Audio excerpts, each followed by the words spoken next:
Imagine that this folder is a dimensional plane. Now, assuming that it is no height and no depth, what would this mean? It would mean that it's a one-dimensional world. So if, hypothetically, an organism was living inside of it, it would only be able to move in a linear path forward and backwards in a straight line. Now, if we go to the second dimension, we have two dimensions. We have width and we have length. So hypothetically, if an organism lived inside of here, then it would be able to move up, down, left, right, and anywhere else in between. And a two-dimensional world is comprised of an infinite series of one-dimensional worlds stacked upon each other. Just as our three-dimensional world, which has depth, and length, and height, is comprised of an infinite series of two-dimensional worlds. So, now that I have stacked many folders upon each other, we have three dimensions. We have depth, we have length, and we have width. Now what happens if you keep going on from here on out? We would have a four-dimensional world, but what exactly is a fourth dimension? In order to understand this, we need to understand how dimensions are perceived. We live in the three-dimensional world, but despite that, we actually view things to be two-dimensionally. Take a perfect sphere, for example. If you're looking at a sphere, it looks just like a regular two-dimensional circle. The only way that you can tell it's an actual sphere instead of a circle is because of the hues of light on it. So just like in a two-dimensional world, if a organism in the two-dimensional world was looking upon a circle, the light would make it appear to be lighter at one end and darker in the middle. Also, if an object is moving closer and farther away from you, you don't actually perceive that it's getting closer and farther away. You see that it's getting smaller or larger, and then you assume that it's getting either farther away or closer. But let's say that an object was to grow in perfect equilibrium, so that it was growing at the same speed that it was shrinking as you move it farther away.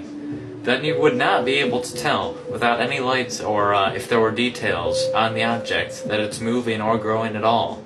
You may have assumed that since we perceive things to be in two dimensions, that a two-dimensional organism would see in one dimension. So, as we're watching this rubber band expand as it moves farther away from this little organism in the two-dimensional world, it does not actually perceive anything is happening to it because it's growing at the same speed that it's moving farther away. But since we can actually see it from the three-dimensional world and perceive things to be in two dimensions, we can see things for how they actually are.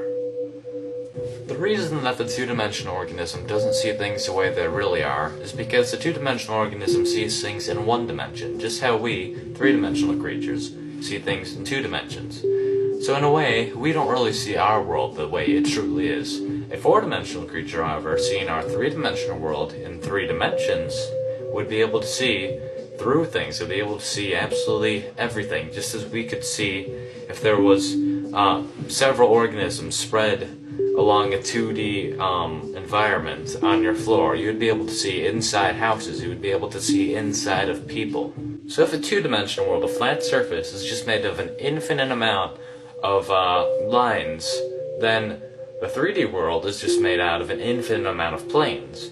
So the 4D world, logically, is made out of an infinite amount of 3D objects. Though they're not just put together like you would like building blocks. That's not how the 4D world is. That would just be 3D again. So in order to understand this, we need to understand the logical progression of mathematics in our world. Imagine that this connects piece represents the first dimension. It's simply a straight line, which is basically what the first dimension looks like. And if you add 3 more of these straight lines and connect them so that adjacent sides are perpendicular and opposite sides are parallel, then you have the basic shape of the second dimension. You have a square. Now if you keep going from here, and you add it so that there's a total of 4 squares, and all adjacent sides are perpendicular, and all opposite sides are parallel, then you end up with, obviously, a cube. So, if you tried to keep going from here, and you would have a 4-dimensional basic shape, you would have what's called a tesseract. Now, I cannot show you a tesseract, but you need to understand that it's basically 4 cubes that are within each other that have all adjacent sides perpendicular and all opposite sides parallel. Yet there are 4 lines connecting to each vertex. So a tesseract would look somewhat like this picture. Now that's not exactly what it looks like, because this is a 2-dimensional depiction, and obviously not all of the lines are straight. So I cannot show you what a tesseract actually looks like, because we cannot perceive things in the 3rd dimension.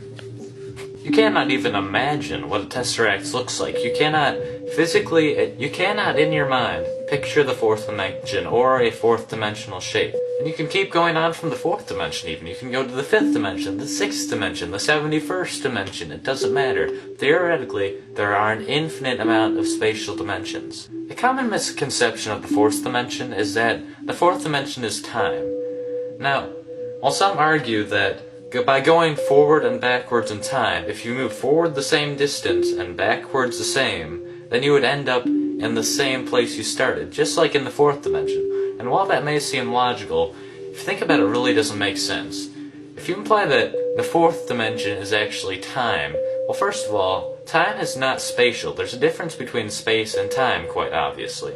And assuming that all dimensions are according to a pattern, then that doesn't really make sense either, because saying the 4th dimension is time, every dimension has time in it, so that would mean that the 4th dimension is special in some way, which doesn't really make any sense. Another reason this doesn't make sense is that we very, very, very slightly travel through time whenever we move due to the distance that light takes to get to our body.